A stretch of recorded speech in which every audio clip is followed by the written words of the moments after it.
роликті бергілечі, видео ролик.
Tanıdınız mı kim eкен?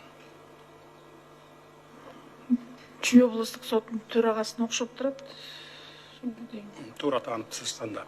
Урматтуу кеңештин мүчөлөрү, урматтуу катышуучулар, биз бир топ убакыттан бери ушул мыйзамдарды, кодекстерди иштеп чыгып, жаңы конституцияга ылайык келтирели, реформаларды жүргүзөлү, сот системасында адилеттүүлүктү орнотолу, мыйзамдуулукту орнотолу деп атабыз.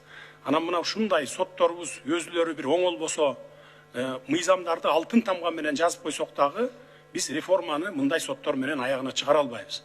Ошондуктан ар бир сот, мейли кандай сот болбосун, жөнөкөй сотпу катардагы, же болбосо төрагабы, мына бир килейген областтын төрагасы, ушу соттордун төрагасы бардык областты караган, күндө арак ичип мас экен.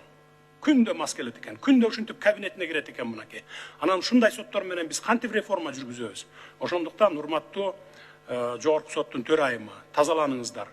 Бүгүн немедленно чакырып туруп, соттук кеңештин жыйынына салыңыз. Сизге ушундай тапшырма. Тиешелүү жыйынтыктарды чыгарабыз. Чыгарыңыздар тез арада. Биз качан гана соттор өздөрү оңолгондо, өздөрү кынтыксыз жүрүм турумга ээ болгондо, анан адилеттүүлүк чечимди чыгарганга багыт алганда гана биз реформаларды ишке ашыра алабыз. Болбосо мен дагы бир жолу айталаймын, мыйзамдарды алтын тамга менен жазып өткөрүп алып туруп, соттордун алдына коюп берсек дагы биз мындай соттор менен реформа жүргүзө албайбыз. Ошондуктан оңолуңуздар, тазаланыңыздар.